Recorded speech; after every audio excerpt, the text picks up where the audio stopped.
Hello everyone, मैं आचार्य वंदना और आज हम पढ़ने वाले हैं कक्षा 9वीं हिंदी भाग क्षितिज यानी कि क्षितिज पुस्तक का पाठ कबीर की साखियां। तो बच्चों, कबीर की जो साखियां हैं उसमें कबीर दास जी ने बहुत ही ज्ञानपूर्ण बातें हमें बताई हैं।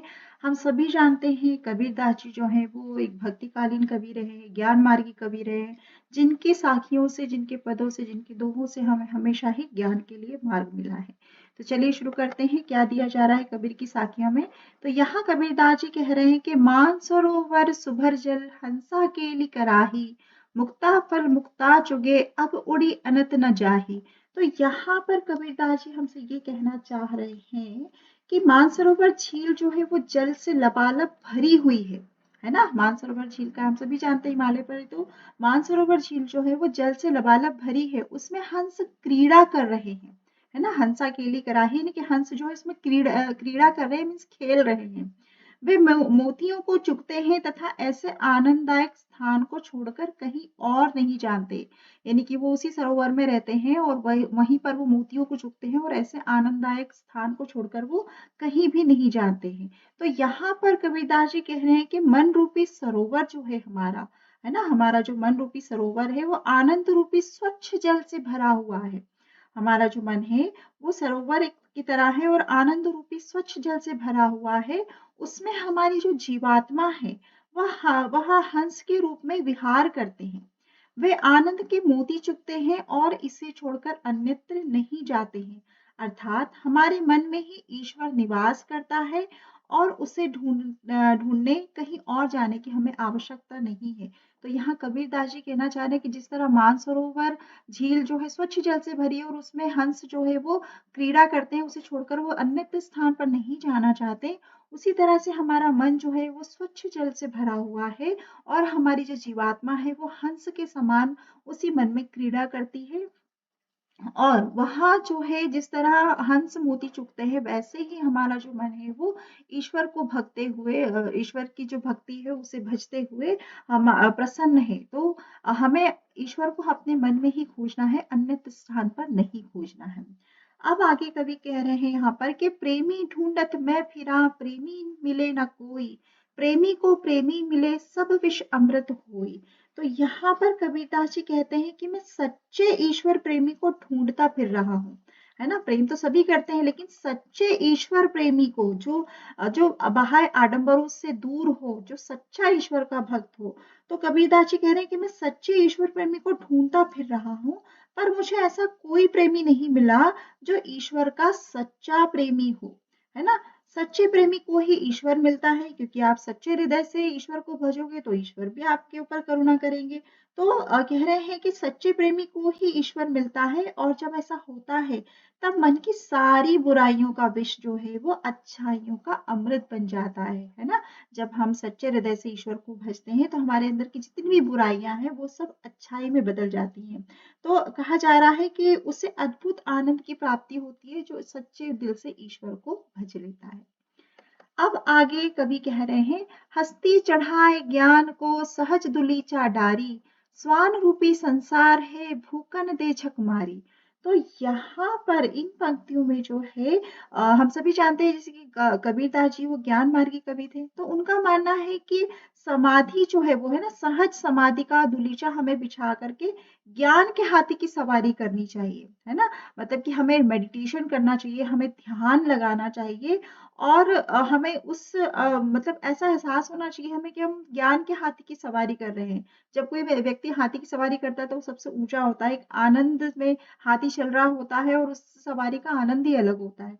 तो कहा जा रहा है कि हमें ज्ञान की सवारी करनी चाहिए, है ना। अर्थात कि मतलब कहा जा रहा है कि ज्ञान प्राप्ति के लिए सहज समाधि लगाओ, मेडिटेशन करो, ध्यान लगाओ। और तुम्हारी आलोचना यदि कोई करता है ना, तो बस ये समझ लो कि वह कुत्तों के समान भूखते हुए अपना समय बर्बाद कर रहा है। स्वान का अर्थ होता है कुत्ते, तो वह कुत्ते के समान भूखता हुआ अपना समय बर्बाद करता है। तो तुम ऐसे लोगों की चिंता मत करो, उन्हें भौंकने दो। क्या कह रहे हैं कभी यहाँ पे, भूकन ते झक मारी, यानी कि उन्हें भौंकने दो, वे भौंक भौंक के स्वयं ही चुप हो जाएंगे, है ना। तो कवि क्या कहना चाह रहे हैं कि हमें ज्ञान की सवारी करनी है, हमें आनंद की सवारी करनी है, हमें लोगों की चिंता नहीं करनी है। अब आगे कवि कह रहे हैं, पखा पखी के कारणे सब जग रहा भुलान, निरपख होई के हरि भजे सोई संत सुजान। है ना। तो यहाँ पर कबीरदास जी जो है वो कह रहे हैं कि भारतीय समाज जो है वो अनेक सांप्रदायिक जो है प्रचलित है। भारत के समाज में अनेक सांप्रदायिकता के लोग रहते हैं, हिंदू मुस्लिम सिख ईसाई सभी लोग रहते हैं ना। तो कहा जा रहा है कि जन सामान्य एक पक्ष को बहुत अच्छा मानकर उसका समर्थन करता है। अब कुछ लोग किसी एक पक्ष के में खड़े हो जाते हैं, कुछ लोग विपक्ष में खड़े हो जाते हैं। तो यहाँ कवि कह रहे हैं कि कोई जो जन सामान्य जो सामान्य जनता है वो किसी एक पक्ष को बहुत अच्छा मानकर उसका समर्थन करते हैं, और कुछ अन्य लोग जो है वो उसी सांप्रदाय का कट्टर विरोध करते हैं। है ना। तो इसी पक्ष विपक्ष के चक्कर में लोग अपने वास्तविक उद्देश्य को भूल जाते हैं, जो उनका एम है, जो उनका मोटो है, उसे भूल जाते हैं। तो इसी पक्ष विपक्ष के चक्कर में जो लोग नहीं पढ़ते हैं, अर्थात निष्पक्ष होकर आराधना करते हैं, तो वही जो है सच्चे संत कहलाते हैं, वही ज्ञानी कहलाते हैं। जो निष्पक्ष होकर के जो सच्चाई का साथ देते हैं, वही व्यक्ति जो है ज्ञानी और संत कहलाते हैं। अब आगे कवि यहाँ पर कह रहे हैं, हिंदू मुआ राम कही मुसलमान खुदाई, कहे कबीर सो जीवता जो दुहु के निकट ना नाही। तो अब यहाँ कहा जा रहा है कि हिंदू और मुसलमान की धार्मिक कट्टरता पर प्रहार करते हुए कबीरदास जी कहते हैं, है ना। मतलब अक्सर आपने भारत में सुना है कि हिंदू मुसलमान के ही झगड़े होते रहते हैं। तो उसी धार्मिक कट्टरता का विरोध करते हुए कबीरदास जी कहते हैं कि हिंदू जो है अपने हिंदू धर्म को श्रेष्ठ मानकर राम राम जपते हुए मृत्यु को प्राप्त हो जाते हैं, और वही मुसलमान जो है अपने धर्म को श्रेष्ठ बताते हुए खुदा खुदा पुकारते हुए जीवन समाप्त कर लेते हैं। है ना। तो कहा जा रहा है कि दोनों ने राम और खुदा के चक्कर में अपने जीवन को व्यर्थ कर लिया है। क्या कर लिया उन्होंने? अपने जीवन को व्यर्थ कर लिया है और कुछ भी हासिल नहीं कर सके। है ना।